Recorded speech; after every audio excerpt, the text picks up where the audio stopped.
अपने आप को इतना ज़्यादा बिजी कर लो कि आपके पास में ये सोचने और देखने का टाइम ना हो कि आपके आसपास के लोग आपके बारे में क्या सोच रहे हैं, क्या बातें बना रहे हैं। लेकिन अपने आप को बिजी रखना है कुछ प्रोडक्टिव कामों में, कुछ अच्छी रूटीन बनाकर, कुछ प्लानिंग के साथ में, ताकि उन सब का एंड रिजल्ट हो सुकून एंड मन की शांति। सो आज का वीडियो इन्हीं बातों से रिलेटेड है। काफ़ी बड़ा वीडियो है क्योंकि सुबह से स्टार्ट हुआ था, रात तक चला था। बहुत सारे काम मैंने निपटाए थे क्योंकि 3 से 4 दिन बाद में मतलब 11 तारीख को मेरी किट्टी होने वाली थी। सो आगे आने वाले जो वीडियोस रहेंगे और आज का वीडियो काफ़ी ज़्यादा इंटरेस्टिंग है, अच्छे हैं। अच्छे लगे वीडियो तो प्लीज़ लाइक करना। सो हेलो एवरीवन, नमस्ते and welcome back to my new vlog. So video की शुरुआत हो रही है मॉर्निंग से। सुबह के अभी 8 बजे का टाइम हो रहा है और दोनों बच्चे अभी उठे हैं, ब्रश कर रहे हैं दोनों जने। सबसे पहला काम उनका उठते से ही होता है कि जो बिस्तर पर वो सोते हैं रात को, वो बिस्तर फोल्ड करके अपनी जगह पे लगाना। मतलब रूम से बाहर निकले उसके पहले बिस्तर अपनी जगह पे लग जाने चाहिए।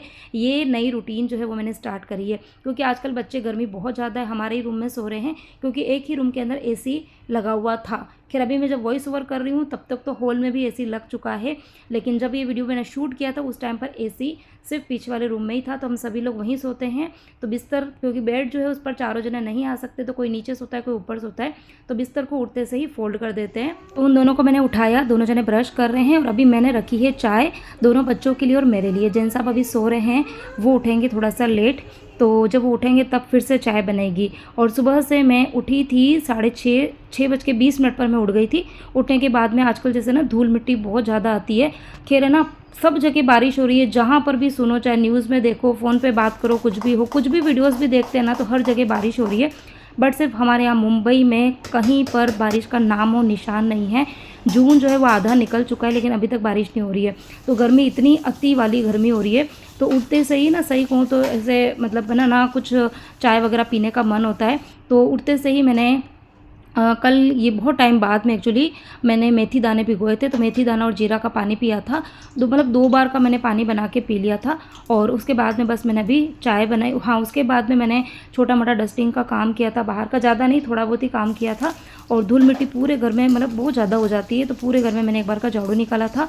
एक्सरसाइज वगैरह मैंने आज नहीं करी थी क्योंकि आज पूरे दिन में बहुत सारे काम करने हैं, तो वैसे भी एक्सरसाइज हो जाएगी। तो बस मैंने थोड़ी सी देर, मतलब मैं बैठी थी आराम से और बस अब उसके बाद में मैं नहाने के लिए गई थी। हाँ, तो आजकल अभी जैसे गर्मी बहुत ज़्यादा है ना, तो दिन में 2 बार 3 बार भी नहाना हो जाता है। सुबह सुबह तो खाली मैं शावर ऑन करती हूँ और बस थोड़ा सा जैसे हल्का फुल्का नहा लिया और कपड़े बदल देती हूँ, तो उससे क्या होता है कि काम करने के लिए एनर्जी मिल जाती है। प्रीवियस ब्लॉग में भी मैंने बताया था कि उठते से यदि आपको काम करने का मन ना हो ना, तो आप मतलब थोड़ा सा फ्रेशन अप हो जाओ, मतलब नहा लो, उसके बाद में काम की शुरुआत करेंगे ना, तो मतलब डबल एनर्जी से काम होते हैं। अब उसके बाद में चाय वगैरह पी है और यहाँ 8:30 बजे का टाइम हो रहा था और मैं कर रही हूँ यहाँ पे लंच की तैयारी। लंच में अभी मैं बना रही हूँ लौकी के पराठे। तो बस मैंने यहाँ पर लौकी के पराठे के लिए मसाला जो है वो चढ़ा दिया है।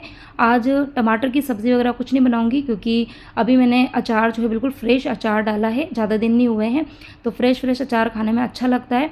तो अचार हो जाएगा और साथ में मैं रायता बना दूँगी बस, तो सब्ज़ी वगैरह बनाने की ज़रूरत नहीं है।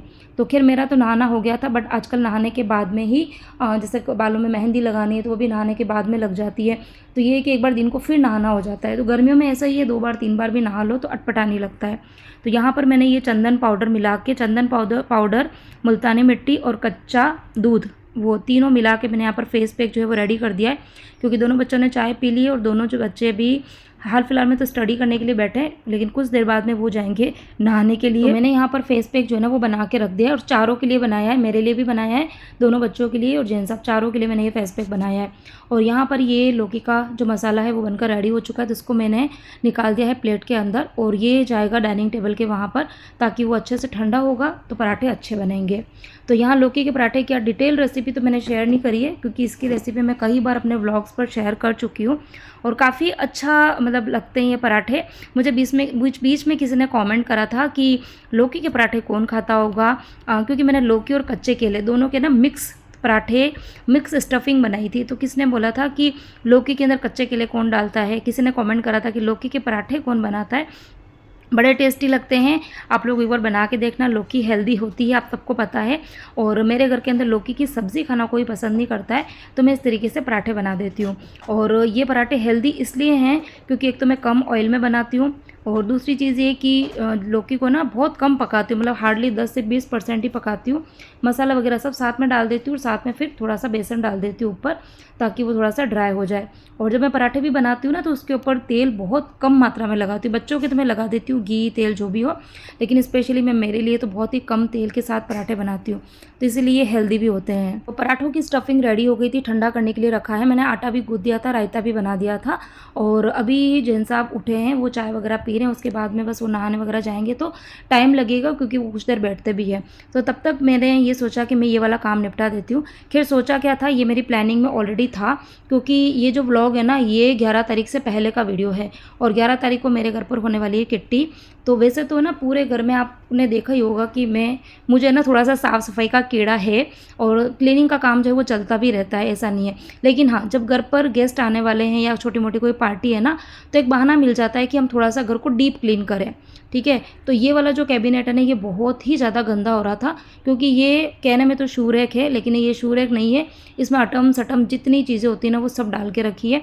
और अभी जैसे छुट्टियाँ चल रही है, डस्टिंग का काम बच्चों को सौंपा हुआ है, तो वो भी मतलब जो चीज़ें हाथ में आती है ना, वो सब अंदर घुसा देते हैं। हालत ऐसी हो रही थी कि इस कैबिनेट के ऊपर जो ड्रॉवर्स है ना, वो ड्रॉवर भी अच्छे से खुल नहीं रही है, क्योंकि उसके अंदर भी इतना सामान भरा पड़ा है और नीचे इतना सामान भर दिया था कि वो ड्रॉवर को खोलो तो कोई ना कोई सामान पीछे फंस जा रहा था।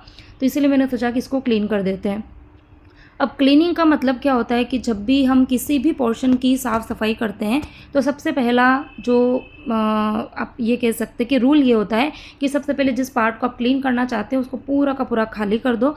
उसके बाद में जितने सामान आपने खाली किए, पहले आप उसको अच्छे से देखो कि वो उनमें से क्या सामान आपके काम का है और कौन सा सामान आपके बहुत ज़्यादा काम नहीं आ रहा है। तभी जैसे मैंने यहाँ सारा सामान खाली किया, तो आप देखो कितना सामान फैल चुका है। तो देखो, इनमें से ना कुछ जूते ऐसे थे, 2-3 जोड़ी जूते ऐसे थे कि एक की तो जैसे ना शॉल निकली थी बीच में, तो मैंने रिपेयर के लिए दिया था, और रिपेयर के लिए दिया उसके बाद में 2 या 3 बार पहना, फिर से उसकी शॉल निकल गई। अब जूते ऊपर से बिल्कुल अच्छे थे, तो मुझे ऐसा लग रहा था कि जैसे हम खुद खरीद के लेके आते हैं ना कोई कुछ भी चीज़ें, तो हमें ऐसे लगता है कि यार चीज़ दिखने में अच्छी है, मतलब ये कभी ना कभी हमारे काम आ जाएगी। बट वो जूते साल भर से यहीं पड़े, साल 1.5 साल तक मैं जब भी सफाई करती हूँ मैं फिर से अंदर रख देती हूँ। तो ऐसे 1-2 जोड़ी जूते ऐसे ही हो रहे थे, और एक जोड़ी जूते परी के थे जो कि छोटे हो गए थे, बट वो बिल्कुल न्यू है। बच्चे पूरे साल जैसे स्कूल और ट्यूशन में इतने फंसे हुए रहते हैं कि बाहर जाने का टाइम नहीं मिलता है, और वो जूते उसने ज़्यादा बार पहने भी नहीं थे और वो छोटे हो गए। तो ऐसे 2-3 जोड़ी जूते मैंने यहाँ से निकाल दिए। बच्चों के कुछ गेम्स मैंने यहाँ पे ऐसे रखे हुए थे, मुझे लग रहा था कि बच्चे खेलेंगे खेलेंगे खेलेंगे, बड़ा बच्चे 10th क्लास में आ चुके हैं, पढ़ाई का भी प्रेशर है और टाइम नहीं मिल पाता है, तो इसीलिए मैंने जो कुछ फैमिली गेम्स होते हैं ना वो रखे हैं, बाकी वो भी मैंने हटा दिए। तो जो अच्छी चीज़ें थी वो मैंने अलग रखी, वो मैं अपने हाउस हेल्पर को दे दूँगी, और जो डिस्कार्ड करने जैसी वो मैं बाहर रख दूँगी। और यहाँ पर ये वाला कैबिनेट मैंने पूरा क्लीन किया, और उसके बाद में अब ये टीवी यूनिट के नीचे वाले जो शेल्फ़ बने हुए ना, बाप रे, इसकी तो हालत इतनी ख़राब हो रही थी। इसको मैंने जैसे ही खोला ना, इतनी सारी थैलियाँ जो थी ना वो बाहर निकल के आई। एक्चुअली मैं 2-3 दिन पहले डी मार्ट गई थी, तो डी मार्ट के लिए जो मैं बैग लेके जाती हूँ ना, वो मैं इन्हीं कैबिनेट के अंदर रखती हूँ। तो वो जब मैंने निकालने के लिए शेल्फ को खोला ना, डोर को, तो इतनी सारी थैलियाँ बाहर निकल के आई, क्योंकि हम कहीं मार्केट जा रहे हैं या कुछ भी शॉपिंग करने जाते हैं, या जो भी मतलब थैली वगैरह होती है ना, तो बच्चों को पता है कि मम्मी यहाँ रखती है, तो उनके हाथ में जो भी थैली आती थी ना, उन्होंने जैसे तैसे अंदर ऐसी घुसेड़ी ना कि पूरा अंदर ऐसा तूफान सा आ रहा था। तभी मैंने क्या करा कि सारी की सारी पहले बाहर निकाल दी, और इनमें से जो बड़ी झोला थैली होती है ना, देखो डी मार्ट की आपको थैलियाँ दिख रही होगी, ये कोविड के भी पहले के टाइम की है, क्योंकि आजकल तो थैले मिलते हैं वहाँ पर कपड़े के। थैलियाँ तो कब से बंद हो गई हमारे मुंबई में, तो स्ट्रिक्टली कोई भी इस तरीके की पॉलीथीन्स जो है ना वो देता नहीं है, पर ये पहले की मेरे पास में पड़ी हुई है, रखी हुई है, तो काम आती है कई बार। तो ये इस तरह की 5-6 थी, तो उसको मैंने अलग से रख दी। और उसके बाद में जो ये कपड़े वाले थैले होते हैं जो कि मैं डी मार्ट वगैरह लेके जाती हूँ, उसको मैंने एक अलग से थैले के अंदर भर के रख दिया है। और एक मैंने पैकेट ऐसा बनाया था जिसके अंदर जो मीडियम साइज़ की थैलियाँ वगैरह होती है, कपड़े की तो नहीं, लेकिन आजकल हम जो शॉपिंग करने जाते हैं वो गोनी वाली थैलियाँ आती है ना, वाइट वाली, जिसमें गेहूँ वगैरह आते हैं, उस तरीके की थैलियाँ आजकल मिलती है। तो वो मैंने 5-7-8 थैलियाँ रखी है, बाकी जितनी थी वो सब की सब मैंने बाहर डिस्कार्ड कर दी है, क्योंकि फिर से इकट्ठी हो जाती, कोई मतलब नहीं है। पूरा कैबिनेट भरा हुआ था, उसको मैंने पूरा खाली कर दिया, मतलब हार्डली 15 से 20 मैंने रखी, बाकी पूरा खाली कर दिया। तो ये नीचे वाला कैबिनेट जो था ना, ये भी मतलब बहुत धूल मिट्टी वाला जो एरिया था ना वो मैंने साफ़ कर दिया। और इसके बाद में पूरे मतलब ये हॉल के अंदर जाले वगैरह लेने का काम था वो किया। जितनी भी ड्राई डस्टिंग थी वो मैंने कर दी थी, क्योंकि अभी जो टाइम हो रहा था वो हो रहा था 9 बजे का, 9 या सवा 9 का टाइम हो रहा था। और अभी मेरी जो हाउस हेल्पर है ना, उसका आने का टाइम चेंज हो गया है। वो आती है 10:30 पौने 11 बजे के करीब। तो पहले 1 बजे आती थी तो टाइम मिल जाता था, लेकिन आजकल जल्दी आती है। तो मेरी कोशिश ये रहती है कि जो भी धूल मिट्टी के काम हो, ड्राई डस्टिंग के काम हो ना, वो मैं सारे उसके आने के पहले कर देती हूँ। तो पूरे कमरे के अंदर जाले वगैरह लेने थे वो लिए, और पंखे की जो क्लीनिंग का काम था वो भी किया मैंने। और उसके बाद में जो टीवी यूनिट ऊपर ऊपर से था ना, ऊपर जितनी भी मिट्टी उड़ने वाला जितना काम था वो सारा मैंने कर दिया है। अब टीवी यूनिट जो है वो फिर से साफ़ करना है, लेकिन वो काम जब आंटी झाड़ू पोछा करके जाएगी उसके बाद में करेंगे। फिर मैं यहाँ आ गई थी किचन में, क्योंकि जिन सब नहा के निकल चुके हैं, और अब मुझे बनाने थे यहाँ पे पराठे। बीच में आपको एक बड़ा सा बर्तन दिख रहा होगा, इसमें 2 दिन का दूध रखा हुआ है। तो दूध आजकल बच्चे स्कूल नहीं जा रहे हैं तो वो सुबह सुबह दूध पीते नहीं हैं। इतने दिन तो ठंडाई चल रही थी, तो ठंडाई अब ख़त्म हो गई है। तो ठंडाई की वजह से भी दूध जो था वो थोड़ा सा ख़त्म हो जाता था, लेकिन आजकल ठंडाई भी नहीं है तो बच्चे चाय पीते हैं। तो वो दूध जो है वो बच गया था, तो मैंने सोचा इसका मैं पनीर बना दूंगी। तो इसीलिए मैंने यहाँ पर दूध जो है वो बाहर निकाल के रखा हुआ है। तो मैंने तो अपने आप को कामों में इतना ज़्यादा बिजी रखा हुआ है ना, कि मतलब घर के काम, उसके बाद में मेरा यूट्यूब इंस्टाग्राम के वीडियोस, इन सब का काम, उसके बाद में शाम को फिर से घर के जो छोटे मोटे काम होते हैं वो, फिर मैं बाहर वॉक करने के लिए भी जाती हूँ। और फिर रात का जो टाइम रहता है उसमें एक्स्ट्रा जो भी, जैसे कि नेक्स्ट डे मुझे क्या खाना बनाना है, तो वो सारी प्रिपरेशन। तो इस तरीके से मैंने अपने आप को ना बहुत ज़्यादा बिजी करके रखा हुआ है आजकल। हाँ, एक चीज़ मुझे आप लोगों को शेयर करनी है। अभी थी हमारी एनिवर्सरी, 1 जून को गई थी, और तब मैंने आप लोगों को बोला था, मतलब किसी ने मुझे पूछा था कि श्रद्धा इस बार गिफ्ट क्या मिला। तो गिफ्ट मैंने तो इनको वॉच दी थी, बट मेरा गिफ्ट पेंडिंग में था। तो मैंने आपको बोला था ना कि अभी कुछ दिन में ये गिफ्ट आ जाएगा तो मैं बताऊंगी। तो गिफ्ट तो खैर कब से आ गए, आप लोगों को बताना भूल गई थी। तो फाइनली फूड प्रोसेसर खरीद लिया है। और फिर मुझे जैन साहब ने बोला था कि जो भी लेना है तेरे को ले ले। तो अभी कपड़े वपड़े ये सब तो मुझे चाहिए थे नहीं, मैंने सोचा कि हाल फिलहाल में जो मुझे नीड थी ना, वो थी मिक्सर की, क्योंकि मिक्सर मेरा ख़राब हो चुका है, कई दिन से ख़राब ही है वो। मैं जैसे जैसे काम जो थी ना वो हैंड ब्लेंडर से चला रही थी। तो यही है हम मिडिल क्लास फैमिली में कि ज़रूरत की चीज़ें पूरी हो जाती है ना, उसी में ही हम खुश हो जाते हैं।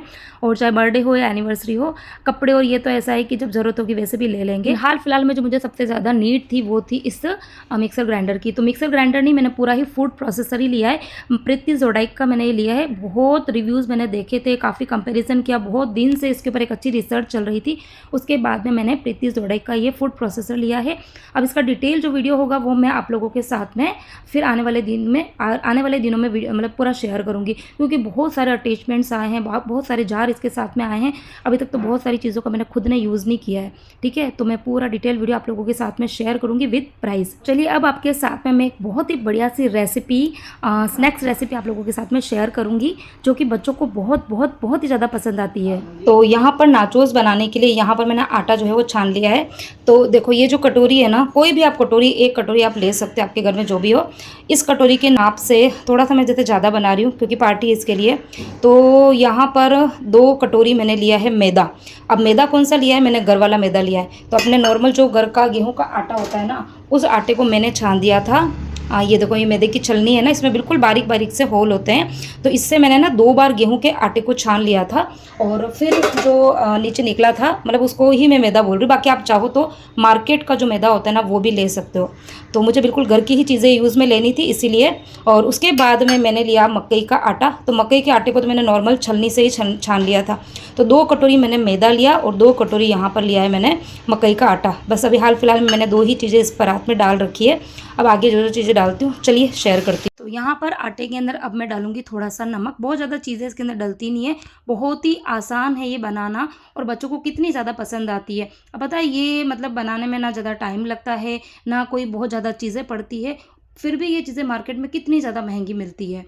तो यहाँ पर मैंने इसके अंदर ये डाल दिया था, थोड़ा सा नमक डाला था, अजवाइन डाला है, थोड़ा सा हींग इसके अंदर डाला है, और उसके बाद में अब इसके अंदर जाएगा थोड़ा सा मोयन। तो मोयन के लिए आप घी का यूज़ भी कर सकते हैं, तेल का यूज़ भी कर सकते हैं, बट मैं इसके अंदर डालूंगी फ्रेश मलाई। तो जब भी मैं इस तरीके की चीज़ें बनाती हूँ मोयन वाली ना, तो मैं मलाई डालती हूँ, और मलाई डालने से इसके अंदर जो खस्तापन होता है ना वो बिल्कुल एक डिफरेंट लेवल का आता है, बहुत अच्छा आता है। तो इसीलिए मैंने यहाँ पर करीबन 2 चम्मच भर के मलाई इसके अंदर डाली। बिल्कुल फ्रेश मलाई, ये 3 से 4 दिन पुरानी है, क्योंकि इसके पहले की जो मलाई थी उसका मैंने घी बना दिया था। फिर यहाँ पर अच्छा, ये जो नाचोस है ना, इसके अंदर मोयन भी बहुत ज़्यादा नहीं गिरता है। अगर आप मलाई की जगह तेल भी डालते हो ना, तो आपको 2 से 3 टेबल स्पून, इतना ज़्यादा ही मोयन डालना, बहुत ज़्यादा इसके अंदर मोयन डालने की ज़रूरत नहीं होती है, ठीक है। और अब ये चीज़ें मार्केट में आपको पता ही है कि जो हम ये कौन से वाले आते हैं ना, ये डोरिटोस, और ये मतलब पैकेट्स कितने महंगे आते हैं, और एक बार बच्चे लेके आते हैं ना 25 30 40 रुपए के, मतलब हार्डली एक बार बैठते हैं और ख़त्म भी कर देते हैं। इस तरीके से आप घर पे बना के और इसको 15-20 दिन, इवन आप महीने भर तक भी स्टोर करके रख सकते हो। ख़राब नहीं होते हैं, इतने खस्ता होते हैं, और इसको अलग अलग तरीके से बना के भी खा सकते हो। मैं ये नाचोस जो है ना वो बना रही हूँ अपनी किट्टी पार्टी के लिए, क्योंकि जब फ्रेंड्स आएगी तो मुझे स्टार्टर्स जो है वो करना था। तो स्टार्टर में मैं सोच रही थी कि ऐसा क्या बनाऊँ, मतलब चीज़ें मुझे ऐसी बनानी थी कि मैं भी अपनी पूरी किट्टी अच्छे से इंजॉय कर सकूँ और सबको खुश भी कर सकूँ, कुछ ऐसी चीज़ें। तो पूरा मेनू जो है वो मैंने ऑलरेडी 5 से 7 दिन पहले ही मतलब सोच रखा था, तो उसी की ही तैयारी चल रही है यहाँ पर। तो नाचोस तो है ये मैंने मतलब 3-4 दिन पहले ही बना के रख दिए थे, क्योंकि ये तो ख़राब भी नहीं होते हैं। तो यहाँ पर अब इसका आटा जो है वो आपको पानी डाल के ही लगाना, नॉर्मल पानी जो रहता है उससे ही, कोई गर्म वरम पानी की ज़रूरत नहीं होती है। और जैसे आप रोटी का आटा लगाते हो ना, बिल्कुल वैसा ही लगाना है। अब यहाँ पर मैं मतलब बातों बातों में वीडियो बनाने के चक्कर में मैं इसमें हल्दी डालना भूल गई थी। तो हल्दी आपको ज़रूर डालनी है, नहीं तो उसका कलर जो है ना नाचोस का वो फीका फीका आएगा। तो अगर मैं ऐसे ही मतलब गीले आटे में पाउडर हल्दी डालती थी ना तो उसका कलर इतना अच्छे से नहीं आता। तो मैंने कटोरी में थोड़ा सा पानी लिया था, क्योंकि आटा ऑलरेडी गूंथ चुका था। मैंने कटोरी में थोड़ा सा पानी लिया, उसके अंदर हल्दी डाली और बस उस पानी को पूरे ही आटे पे अच्छे से स्प्रिंकल करके फिर से गूंथ दिया। तो देखो कितना अच्छा सा ना कलर आ गया है। अब इन नाचोस को मैं सर्व करूँगी सालसा के साथ में। और सालसा सही कहूँ तो ना रेसिपी जो है ना वो मैं जब किट्टी वाले दिन भी मैंने बनाई थी ना, तो इतना हैक्टिक शेड्यूल था, क्योंकि बहुत पूरी मेरी मतलब कितनी 10 फ्रेंड्स आई थी, बाकी घर के हम 4 लोग तो हम ही थे, तो 14-15 लोगों का खाना बनाना था। तो मुझे बिल्कुल भी टाइम नहीं मिल पाया। तो रेसिपी तो मैं कुछ भी शेयर नहीं कर पाई, मतलब जो किट्टी वाला व्लॉग भी होगा ना उसके अंदर भी मैं नहीं कर पाऊँगी, मुझे पता है, क्योंकि मैंने शूट ही नहीं की थी, क्योंकि उस दिन शूटिंग का इतना टाइम नहीं था। लेकिन बाकी मैंने बहुत सारी चीज़ें आप लोगों के लिए शूट करके रखी हुई है। तो आगे आने वाले जो 1-2 वीडियोज़ होंगे ना वो और भी अच्छे होने वाले हैं। और ये वाला जो वीडियो है ना, इसमें भी यदि आपको कुछ भी अच्छा लग रहा हो, अब तक अगर आपने इस वीडियो को देखा है ना यहाँ तक, तो वीडियो को आप लाइक ज़रूर कर देना, शेयर करना, हाइप का बटन भी आता है पास में, तो आप हाइप भी कर सकते हो, और कमेंट जरूर करना, ठीक है। अब यहाँ पर मैं नीचे बैठ गई हूँ क्योंकि पैर दर्द होने लगे, तो क्योंकि आज है ना सुबह से बहुत सारे काम किए थे, ठीक है। बहुत सारी चीज़ें मैं रिकॉर्ड भी नहीं कर पाई हूँ, क्योंकि सब कुछ रिकॉर्ड करूँ तो वीडियो भी बड़ा हो जाता है और टाइम भी ज़्यादा लगता है। तो यहाँ पर मैं आराम से नीचे बैठ गई थी। अब पहले मैंने यहाँ पर है ना चकला लिया था, वाइट वाला आपको चकला दिख रहा होगा, लेकिन है ना नाचोस को देखो ना, आटा गूँथने में कोई दिक्कत नहीं है, फ्राई करने में टाइम नहीं लगता है, लेकिन नाचोस को बेलने में थोड़ा सा टाइम लगता है, क्योंकि एक एक को हमको ट्रायंगल शेप देनी है, ठीक है। अब मैंने क्या करा था, बड़ी सी जो स्टील की जो थाली थी ना वो मैंने ले ली थी, क्योंकि मेरा ये था कि जितनी बड़ी मैं बेल पाऊँगी ना तो फटाफट बन जाएंगे। तो यहाँ पर मैंने उसको पूरा बड़ा सा बेला, फिर उसके मुझे इसके किनारे जो थे ना वो कट करने थे, क्योंकि उसको मुझे स्क्वायर या फिर रेक्टेंगुलर शेप देना था। उसके बाद में फिर देखो मैं इस तरीके से कट लगा रही हूँ और आपको ट्रायंगल शेप दे देना है। और पूरे ही रोटी जो है ना उसके ऊपर मैंने फोक से होल कर दिए थे। ये बहुत ज़रूरी है, क्योंकि नाचोस जो है ना वो फ्लैट होते हैं, फुले हुए नहीं होते, ठीक है। बस इतना सही होता है। अगर आप 1-2 जने मिलकर बना रहे हो ना, तो मतलब इसकी जो ये बेलने का काम होता है ना वो फटाफट हो जाता है। कटिंग का काम, मतलब बेलना तो फिर भी आसान है, लेकिन एक एक नाचोस को ये ट्रायंगल शेप में कट करना। और इसमें मकई का आटा है, तो मकई का आटा जो है ना उसकी वजह से आटा थोड़ा सा डेलिकेट भी हो जाता है। जब आप उसको उठाओगे ना तो उसके टूटने का भी डर होता है। तो इसलिए जब बेलने के टाइम पे आपको तेल का यूज़ नहीं करना है, सूखे आटे का यूज़ करना है। आप चाहो तो सारे ही नाचोस को एक साथ में बेल के कट करके फिर फ्राई कर सकते हो। और थाली में देखो मैंने पहले आटा जो था ना वो स्प्रिंकल कर दिया है, थोड़ा सा आटा फैला दिया, फिर मैं नाचोस रख रही हूँ, ठीक है। और अगर आप सारे ही नाचोस एक साथ में बेल के कट करके फिर अगर फ्राई करते हो ना, तो आपको ना एक एक जैसे नाचोस की लेयर बिछ गई है, फिर आपको फिर से आटा स्प्रिंकल करना है, फिर दूसरे नाचोस की लेयर बिछा दो, फिर से आटा स्प्रिंकल करो। तो इससे क्या होगा कि ये आपस में चिपकेंगे नहीं। अब मेरे पास तो इतना टाइम नहीं था कि मैं पहले बेलूँ फिर उसके बाद में मैं ये करूँ फ्राई करूँ। तो मैंने तेल जो है वो कढ़ाई में चढ़ा दिया है, क्योंकि एक बेच को फ्राई करने में 1 से 1.5 मिनट लगता है। तो उतनी देर में मेरा दूसरा जो बेच था ना वो मैं तैयार कर लेती थी। तो ऊपर मैंने तेल चढ़ा के रखा हुआ ही है। और यहाँ पर क्योंकि स्टार्टिंग में मैंने लोई जो थी ना वो बहुत ज़्यादा बड़ी नहीं ली थी, तो ज़्यादा मुझे मतलब ये नाचोस कम दिख रहे थे, इसलिए मैंने सोचा कि मैं एक रोटी और बेल के उसकी भी कटिंग कर लेती हूँ। फिर ये जो दो मतलब जो 2 रोटी बेल के जो मैंने नाचोस तैयार किए ना, उनको मैं एक साथ फ्राई करने के लिए रख दूँगी। ठीक है, तो ये सारा नाचोस का प्रोसेस है। और अब ये शाम का ही टाइम था, बच्चे तो ट्यूशन जा चुके हैं, बच्चों की ट्यूशन कब से स्टार्ट हो गई है। स्कूल उनके 19 को ओपन होंगे, तो बच्चे भी ट्यूशन गए हुए हैं। और अभी शाम को डिनर में, क्योंकि अभी मैं नाचोस बना रही हूँ तो मुझे पता है कि टाइम मुझे लगेगा, तो इसलिए मैंने खाने के अंदर ज़्यादा मतलब है ना तामझाम वाला वो नहीं रखा था, फटाफट बन जाए ऐसा ही खाना मैंने बनाया तो है। सब्ज़ी जो थी ना वो फ्रीज़ में बहुत ज़्यादा नहीं थी, थोड़ी-थोड़ी 2-3-4 तरह की सब्जियाँ रखी हुई थी, तो मैंने सोचा कि मैं पाव भाजी बना देती हूँ। मतलब पाव नहीं लाऊँगी, भाजी के साथ में मैं पराठे ही बनाती हूँ हमेशा। तो आटा जो था वो मैंने पहले ही लगा के रख दिया था, उसके बाद में मैं नाचोस बनाने लगी थी। तो सब्जियाँ मैंने आपने स्टार्ट अभी बीच में देखी हूँ कि कुछ देर पहले मैंने सब्जियाँ जो थी वो कटिंग करके कुकर में चढ़ा दी है, तो सब्ज़ी तो बॉईल हो ही गई है। अभी मैं ये नाचोस मतलब बनाते-बनाते और फ्राई करते-करते ही बीच में मैंने भाजी को तड़का भी लगाया था, और आटा तो ख़ैर मैंने पहले ही लगा दिया था। और उस बीच में फिर मैं ना पराठे जो थे, मतलब ये बेलने का काम जो था वो मेरा जल्दी हो गया था। फ्राई फिर मैं आराम-आराम से करती जा रही थी, मतलब एक-एक बेस जो था ना उसको फ्राई करने में टाइम लगता है थोड़ा-सा।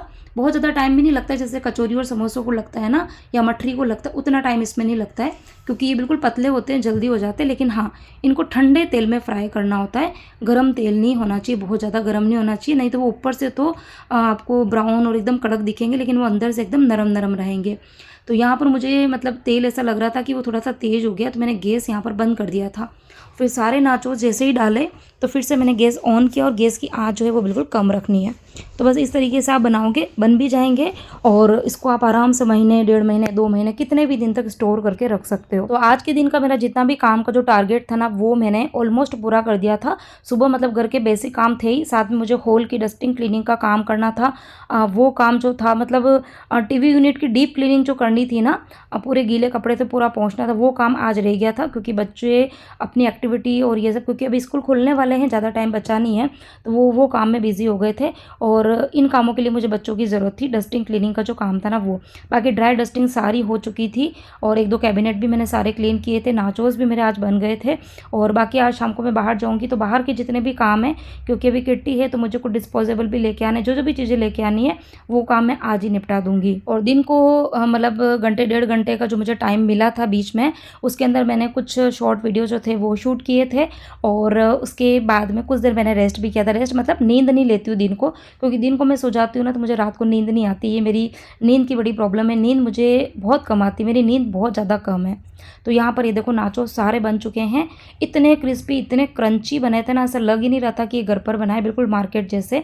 अभी मैंने इसके ऊपर कुछ भी नहीं डाला है, बाकी जिस दिन किट्टी थी ना उस दिन फिर मैंने इसके ऊपर थोड़ा सा काला नमक, लाल मिर्ची का पाउडर, थोड़ा सा अमचूर पाउडर और नॉर्मल नमक, मतलब नॉर्मल नमक नहीं भी डालोगे चलेगा, थोड़ा सा काला नमक डालना है, लाल मिर्ची और अमचूर पाउडर ये डालना है। तो ये बहुत ज़्यादा टेस्टी लगता है। अभी मैंने इसलिए नहीं डाला था क्योंकि मुझे लग रहा था क्या पता इसका खस्तापन जो है ना वो कम ना हो जाए। और यहाँ पर कुछ देर के लिए मैंने वीडियो जो था वो पॉज कर दिया था, क्योंकि जो मोबाइल की ये थी ना चार्जिंग, वो बिल्कुल ख़त्म हो गई थी। तो मैंने पराठे वगैरह पहले ही बना दिए थे, यहाँ पर सबके लिए बना दिए। मैंने खाना खा लिया है, जेन साहब का टिफ़िन जो है वो भी शॉप पे चला गया है, बच्चे आएंगे तब खाना खाएंगे। और अब मैं करूँगी पूरी ही किचन को क्लीन, क्योंकि नीचे भी पूरी टाइल्स वगैरह पे मैंने भी ये करा था ना, रोटी वगैरह बनाने के लिए मैं नीचे बैठी थी ना, तो गंदा हो गया था। तो पूरे किचन को मैंने साफ़ किया, तो मुझे पूरा मतलब कितनी 7 साढ़े 7 बजे आज मैं काम निपटी थी। उसके बाद में मैं गई थी बाहर आधे पौन घंटे के लिए। बच्चे आए थे ट्यूशन से 8:30 बजे, तब ये ट्यूशन से आए हैं, इनको भी मैंने खाना रख दिया है। और इसी के साथ में इस व्लॉग को मैं यहीं पे एंड करती हूँ। उम्मीद करती हूँ आज का ये बड़ा सा वीडियो आप सभी को पसंद आया होगा। अच्छा लगा तो वीडियो को लाइक करना, और आगे आने वाले वीडियोज़ आप लोग ज़रूर देखना।